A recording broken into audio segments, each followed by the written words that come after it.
and welcome to the Gothic Unicorn. Today I'm going to have a go at something a bit different.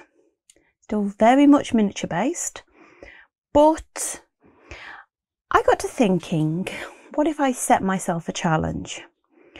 So I took myself out and gave myself a budget, and the plan was that I could buy some things to then make some miniatures with. So I set myself a budget of £5. Now that is, at today's exchange rate, equivalent to $6.50. So, okay, reasonable amount. And I'm going to try, for that £5, to buy materials to make 5 miniatures. Now that is not 5 identical miniatures, that is 5 different little miniatures. So hopefully, if this works, this video will have 5 little projects and will have cost me £5 or less. Now, I took myself off to a store called The Range that is kind of one of those shops that sells everything. They're not particularly cheap, but there are some bargains to be had in their craft department. And what I've done is I've took a little bit of footage of just the kind of things that I had to choose from. There were wooden items, there was some jewellery making pieces, which I do like to look through because you never know what you can make with little jewellery findings. And then, of course, there's other things as well, like our favourite wooden furniture that they seem to have rebranded in their own brand, which is brilliant. And then there's just all kinds of random craft things. Now, I do apologise for the lighting at this point. They'd got a light above this section that was flickering something terrible. And it makes it look like I was filming in a bit of a disco, but I wasn't. As I say, I just want to give you a bit of an overview so you can see the kind of things that I'd got to choose from. And there's quite a selection, and it was kind of difficult. Now, obviously, the important thing as far as you're concerned is you want to know what I bought with my £5. And this is it.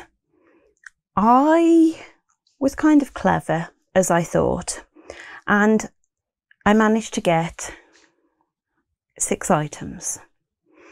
But I'll explain why I thought I was being clever in a moment.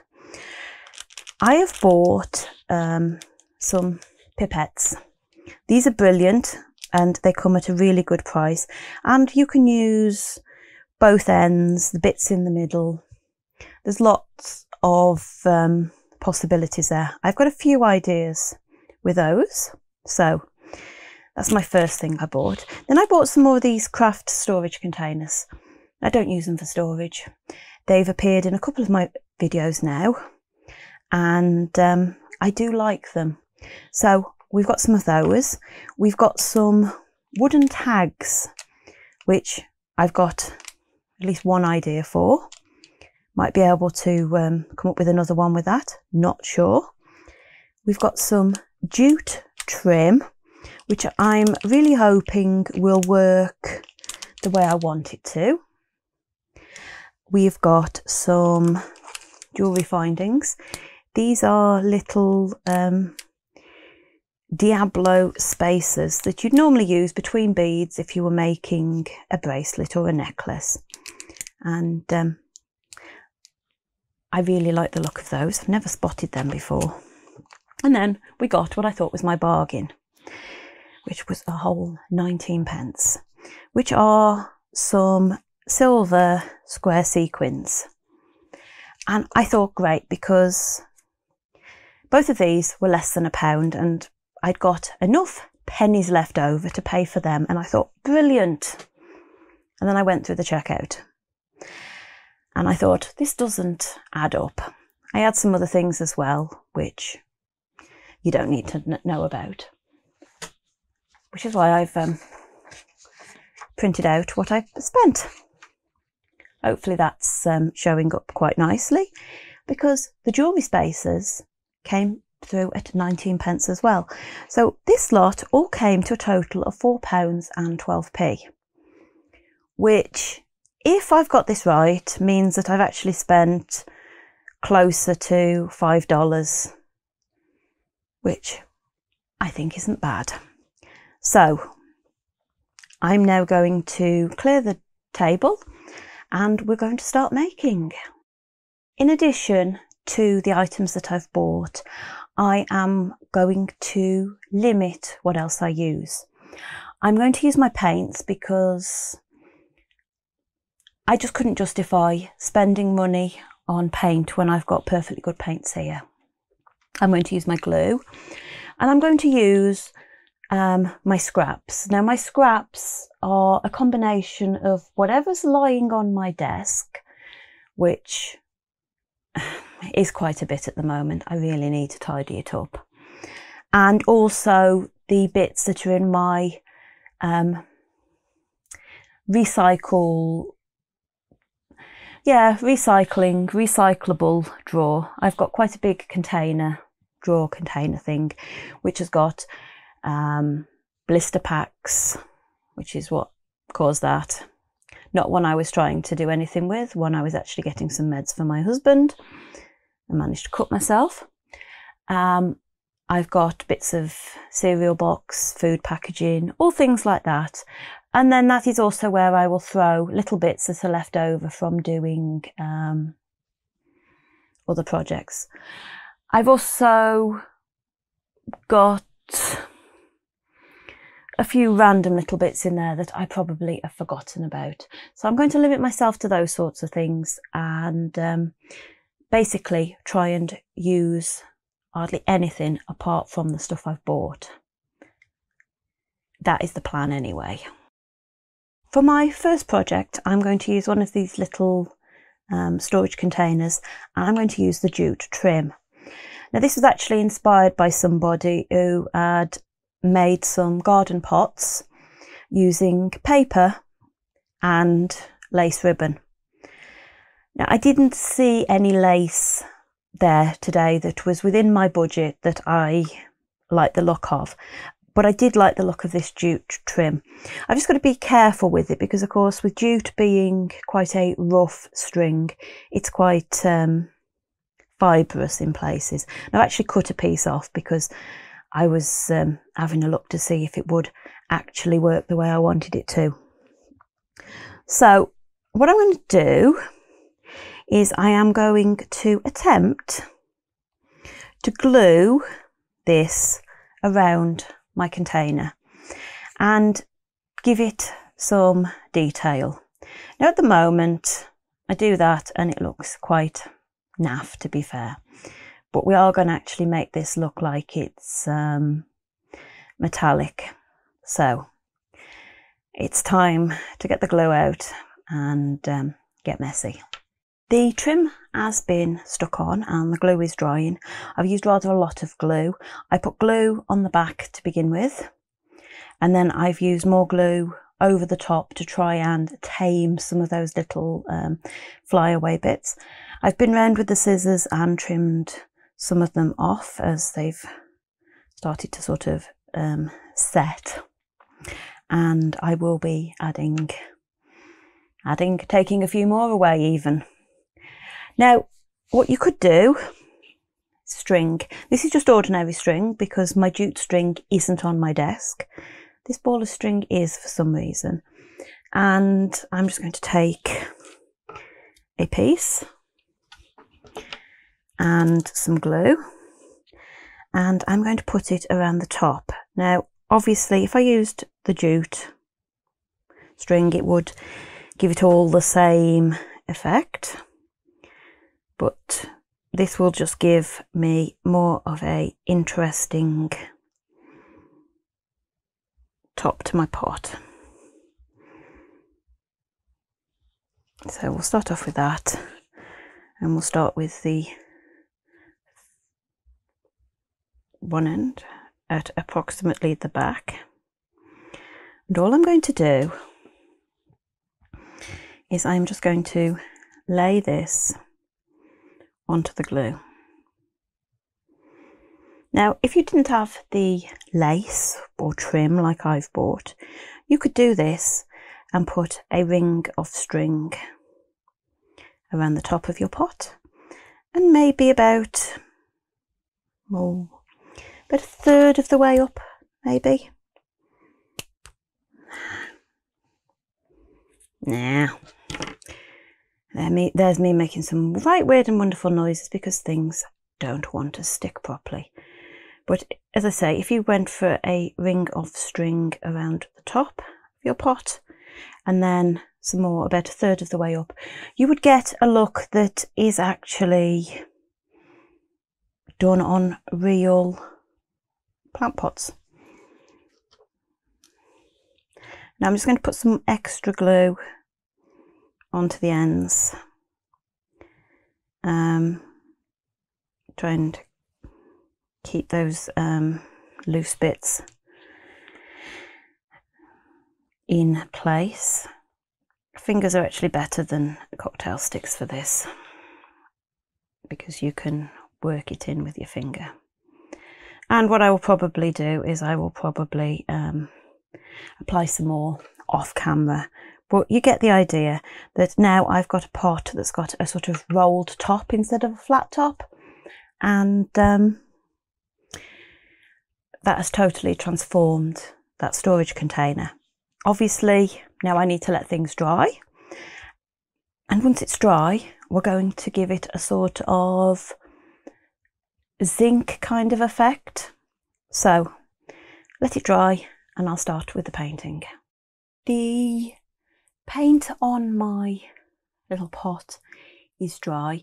It's a bit messy because of the jute, but I do like it. It sort of looks like it's a pot that's worn and all that. I painted it with 2 coats of my dark grey paint, and then I have put a thin coat of matte Mod Podge over the top, just to give the paint a little bit of protection. I do this because painting on plastic without using an actual plastic primer can be a bit problematic. You could paint it with a coat of paint before sticking the trim on, and then paint the trim and the rest of the body again, but of course I didn't do that.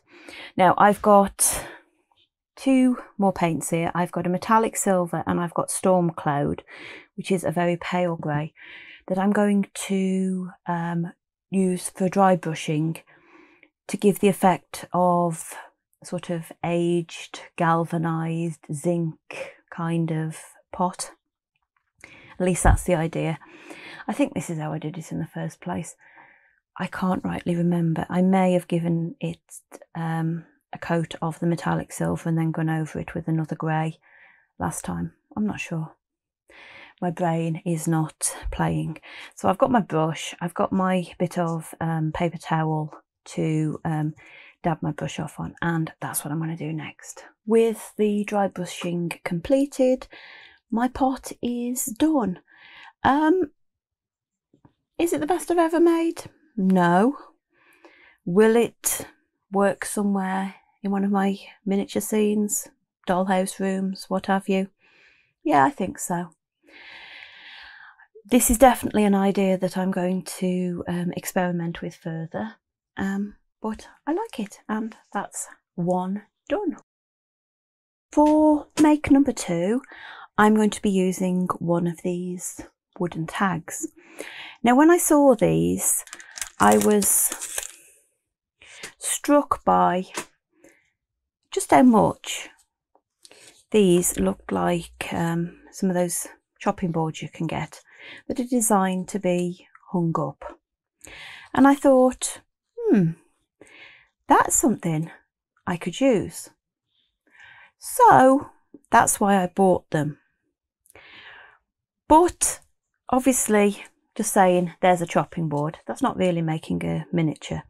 So what I've actually thought I'm going to do is I'm going to have a go at doing some mock pyrography.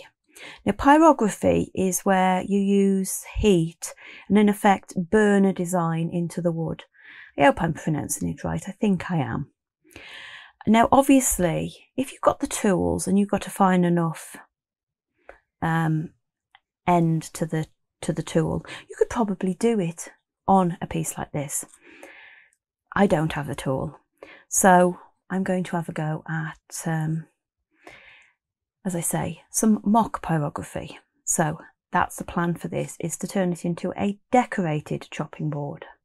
The first thing I needed to do was to decide what I was going to put on here as decoration.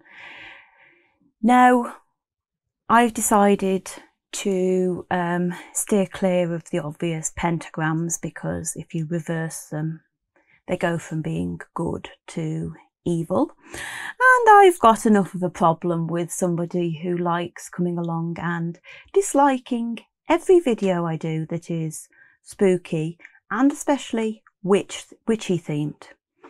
I don't care. You don't like it, you don't have to like it, whatever. But I've decided to go with the triple moon symbol.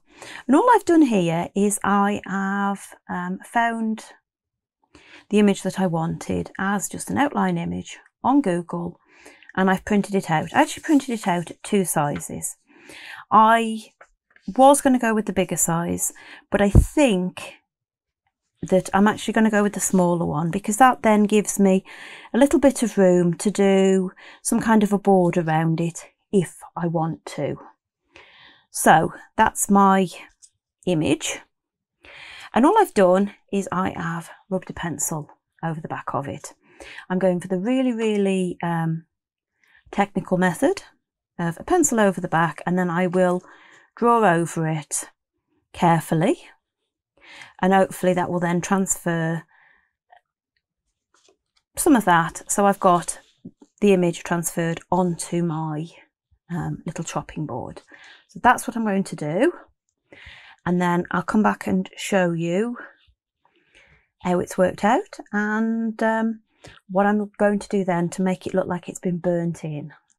I've gone over this twice, and you'll see that I've actually stuck it down to the board and to my mat with a little bit of tape. And if I take that off and peel it off, you should be able to see that it is actually there, albeit faintly. Now, where I've pressed a bit harder, because this wood is quite soft, it's actually started to go into the wood, and that's great because that's what I want. And what I'm now going to do is I'm now going to use my paper piercer, and I'm going to go over it with this, and I am just going to do bits of the design at a time to sort of push in. You could use anything that's going to go into the wood. I'm using this obviously because it's sharp, but you could use something more like a very fine ball tool.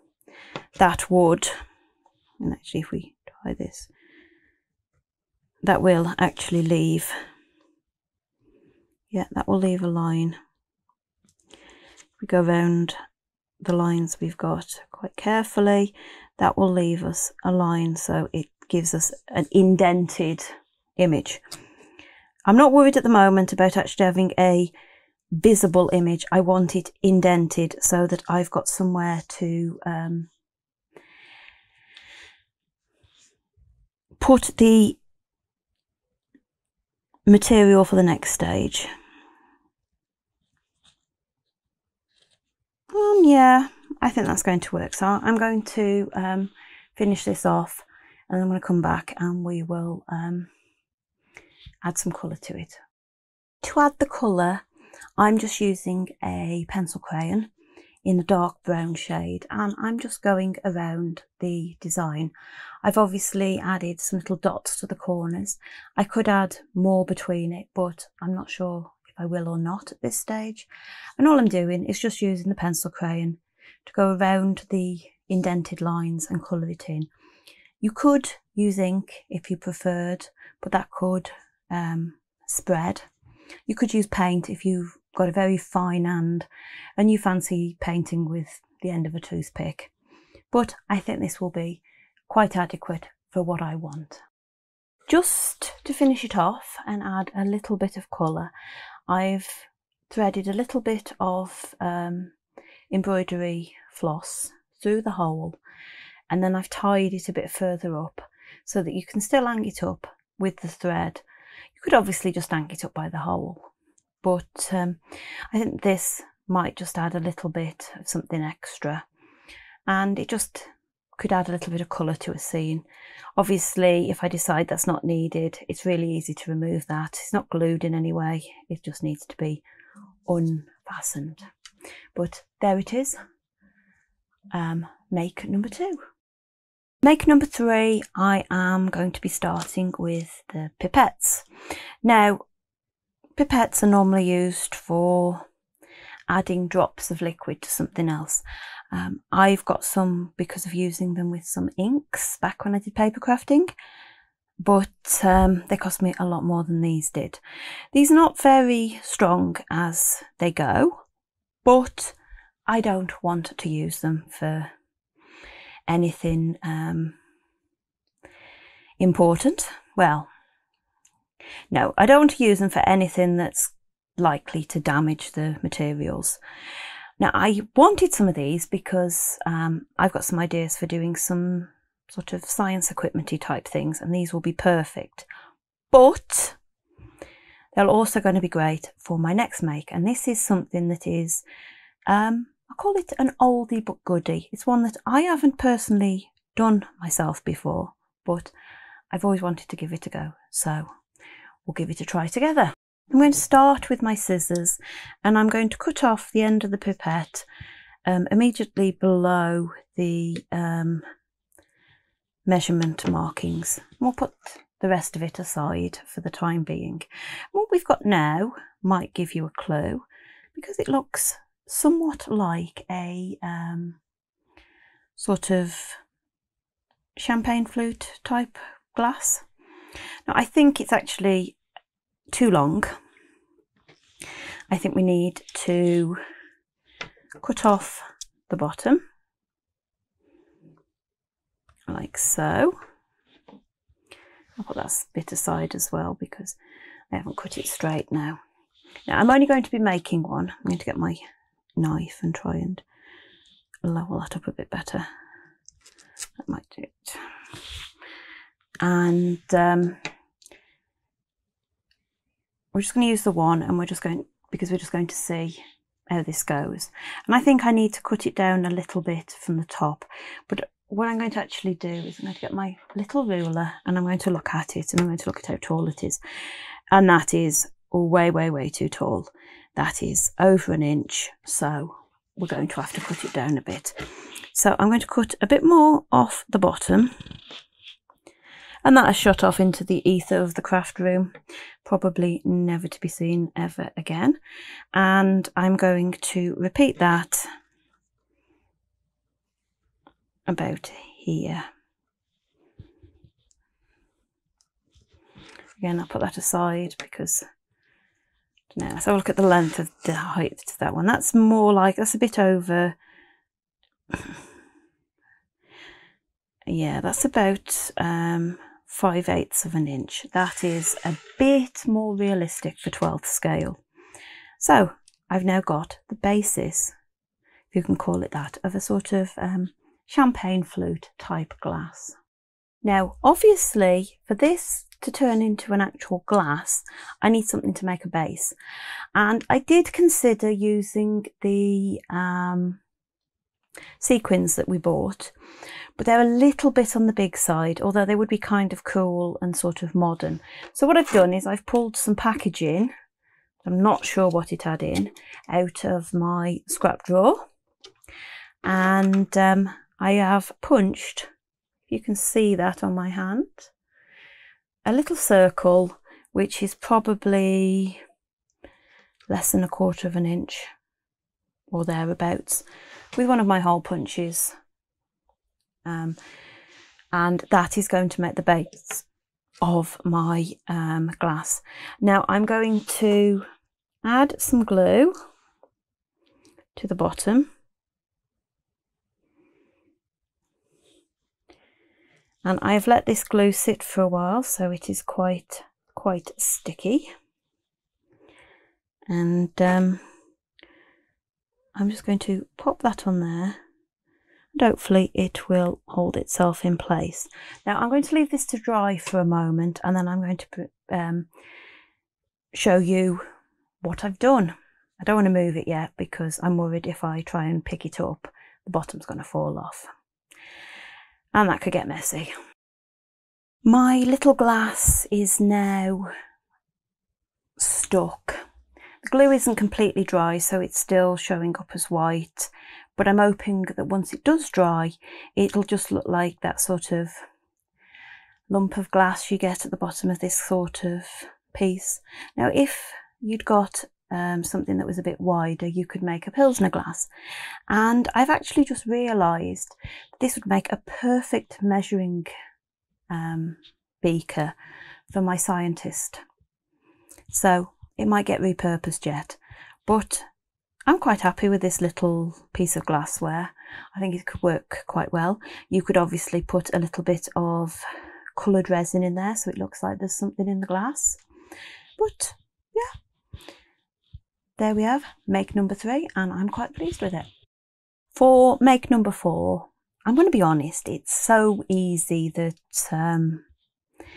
it almost isn't a make at all. But when I first saw these little Diablo shaped spacers, I thought, oh, they'd make a great stem for one of my blister pack chalices. And I was going to find a blister pack or use this end of the pipette and make some kind of a chalice with it. But then I realised that actually if I put one onto one of my sequins, I got an instant candlestick, an instant silver candlestick. And I thought, you know what, I'm going to go with that. Now these sequins are actually brilliant. You could quite easily use them as little plates, and they look really nice if each one had just got a single little cake on, maybe something to look like a little macaron or something. You can make those quite easily using a hole punch and coloured papers or craft foams. But I thought, not today. Today I'm going to make a candlestick. So I found a piece of toothpick. There's always lots of bits of toothpick lying around my desk. I use them for all sorts of things, and when I use only half of one, I do save them. If I just use the pointy bits for something, I save the rest. But you see, I can cut this down and it'll fit nicely inside of that spacer, and I can have a nice tall candle. So I'm going to go off, I'm going to stick those two bits together, and I want to turn that into a candle, which is just going to involve a bit of paint and maybe a bit of wire for a wick, and then I'll have another make done for you. And here, with the addition of glue and paint, is make number 4, my little candlestick. This is so simple, and to be fair, with 2 toothpicks and 38 pence worth of materials. I'm not even going to count the wire. That is just a little bit that I kept when I made something else. I keep them for doing these little wicks, so I don't have to cut off a full length to do them. I could make 4 stunning looking silver candlesticks. And as I say, it's my 4th make, but it's so simple. It's ridiculous. For today's 5th and final make, I'm going to attempt to use one of the lids off the little storage pots. Now, I've used a couple of these pots now without the lids, and well, it'd be a total waste not to do something with them. And I was sort of looking at it and I was thinking, it's a shame that it's got the bit inside to clip it on, because otherwise it'd make a nice little tray. And I thought, well, I might be able to use that to my advantage, and that's what I'm going to try and do. Obviously, the first thing I've had to do is remove the little lip that's designed to help you get it off when it's on the little tub. But I'm going to try and turn this into a stool. Now, it could be a stool. I could turn it into a plant holder. So I could make a pot holder for the actual little pot I made earlier to sit on. Yes, maybe we'll do that. But as I say, you could make it into a stool. And I actually was thinking of a stool. I've just thought of the pot holder idea. And we'll go with that idea in the first place. And what I've done is I've taken some of the bits of toothpick that I was talking about, and I've cut them down to about 1.5 inches long, which would mean that this would be around about 18 inches high ordinarily, which I think is sort of suitable for a little stool. And what I've discovered is if I'm careful, I can wedge these into this little lip like so, and I can make legs. And I think I've got one that's a little bit longer, but we can sort that out in a moment. Yes, I have. I've got some that are longer, but we can sort that out. So what I'm going to do is I'm going to go and I'm going to glue my legs into place on the lid, and then we're going to look at how we can transform it actually into either a stool or a plant holder to go with the pot.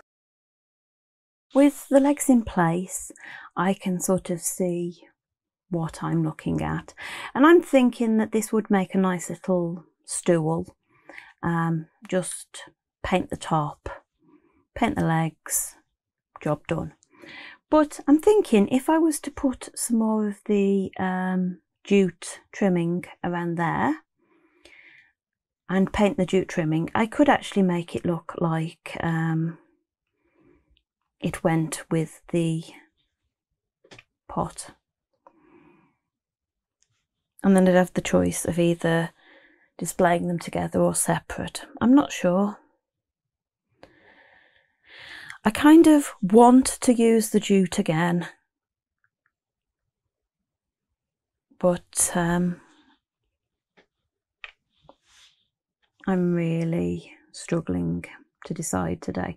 So I think what I'm going to do is I'm going to start off and I'm going to put a coat of the dark grey paint on it anyway.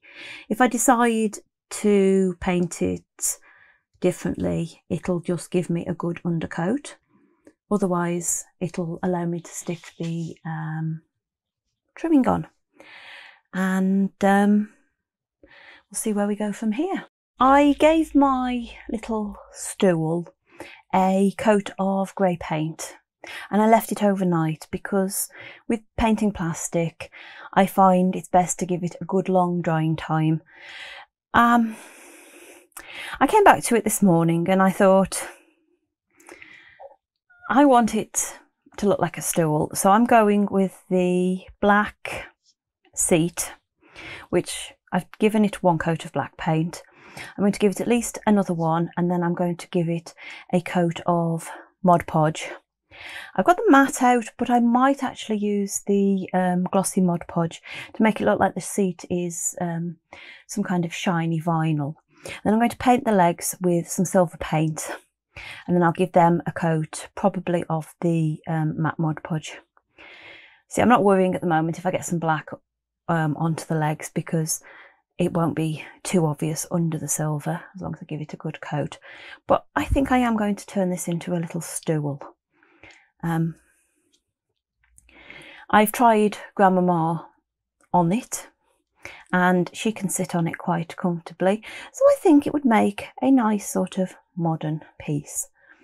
I'm not sure how I'll use it in my doll's house, if I'll use it in my doll's house or if it will go into one of my odd projects that I do, but I'm quite pleased with it, especially since it's made from things that might not otherwise have been used. And here is my completed stool. It's come out pretty good actually, considering what it's made from. And I think that if I was to put that into a scene, it could work quite well. I like the shiny black top to it. It's not perfect. I could have got it better by sanding it down after I put the first coat of Mod Podge on and putting more Mod Podge on and repeating. But seeing as how if I put this into a room, it's either going to have something piled on top of it or maybe somebody sat on it, I think it'll work. So that is my 5th make completed. Here are my 5 completed projects. You've got my plant pot, my little pyrographed board, a glass or measuring jug for the scientific laboratory, a candlestick and a stool. Now, as I said at the beginning, I was sort of challenging myself to buy £5 worth of things and make 5 miniatures. And this might not look a lot for £5 or £4 and some pennies as it actually ended up, but I've only made one of everything. I could have made multiples of all of these things from the materials that I made and still add things left over. And the only things I've used, apart from paint, that I didn't buy were some toothpicks, a bit of thread, some string, and a little bit of plastic packaging, which I don't think is too bad. Now, if I do this challenge again, which I may do if it's well received, I will probably change it slightly and try and make it 5 from 5. So I will buy 5 things and try and make 5 new miniature things, rather than putting a price point on it, because I think that actually works out quite well. And I did buy 5 things for this. Obviously, I had the sequins, the spacer beads, the storage containers, the wooden tags and the pipettes. So that's 5 things that I bought and 5 miniatures that I've made. Now, I hope you've enjoyed this video, and if you have, please like, comment and subscribe. Maybe ring that notification bell, because I do upload pretty much every week. Won't necessarily say when. It's normally a Friday, sometimes it's late, sometimes real life gets in the way, but hey, it happens to all of us. Anyway, until next time, bye.